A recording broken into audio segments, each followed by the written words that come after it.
Okay, I'm here with Felix from Paco Sako. Hi, Felix. Hi. This is Paco Sako, which is a kind of a chess game, but with a twist because apparently you embrace each other.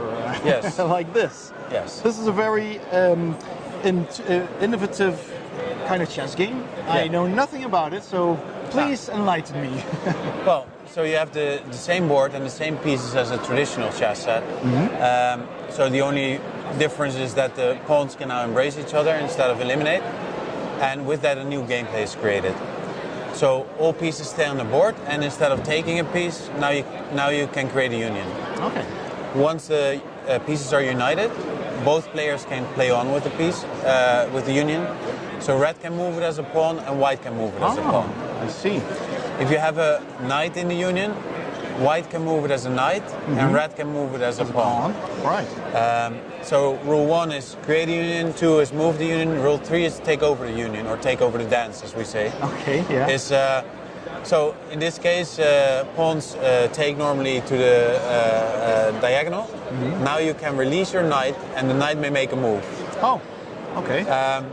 So this can go to an open square, or if a pawn was there, you can create a union. Yes, okay. And this taking over of dances can continue. So for example, in this situation, I'll just put it like this. In this situation, the white bishop can go to the union with the pawn, release the pawn. The pawn can go to the knight. Okay, and then the knight can here embrace the king. Okay. So this would be the last move. If any of the pieces embrace the other player's king, it's the end of the game. Indeed. Okay. So it's actually not that much different from traditional chess, movement-wise. It's just that you don't hit pieces, you don't take them off the board, you just embrace each other and move from there. You share a spot on the board. Yeah, it's kind of interesting to see how far actually with the same pieces, with the same board, this actually differentiates or goes a different way than chess. So you, for example, play with two hands. Two pieces can get to one square. All pieces stay on the board, which makes the game very lively throughout the game. So, and then the combinations can become very interesting. So I'm always a bit cautious with showing certain aspects of the game, but because people might run away and think it's very difficult. But these combinations you start to see, and you start to see these little patterns. And then there are these funny things like loops. So for example, the two knights here are connected. So this knight could go to that field and that to that field, etc. So once you release a knight out of this little loop, goes to the other knight, this knight is released, can go back to this field. Oh, right. And this queen can go and over there, all the way from there, Exactly. So through this little combination, you go there. So it's like about combos, and you start to see these things. But most starting games and beginners end with shorter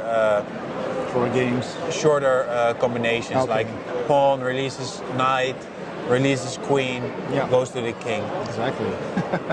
Well, that is very interesting. That seems to me like, you know, already with chess you're thinking a lot of steps ahead, and here you really have to take all these different combinations into account, because that can be very interesting, that you can make one move and then another and another, linking your moves, so to speak. Exactly. Well, some people said so it's more difficult than chess, right? So, but then there's another thing in this, and this is with chess, I make a move and I think about what the other makes and what should I do. So you're imagining a lot of things. You're imagining a lot of things. But in this game, you can also, within your own move, see little patterns. So I say besides thinking ahead, there's also seeing ahead. And you start to see these things. So these little puzzles, they're actually a kind of layer in between, although they can be very ingenious sometimes. But yeah. Cool. It's for all ages. All anyway, ages, so, yes. So how long has this been around? When did you start? Well, I think I should say my official launch was a kind of a second Kickstarter what I did for the color pieces.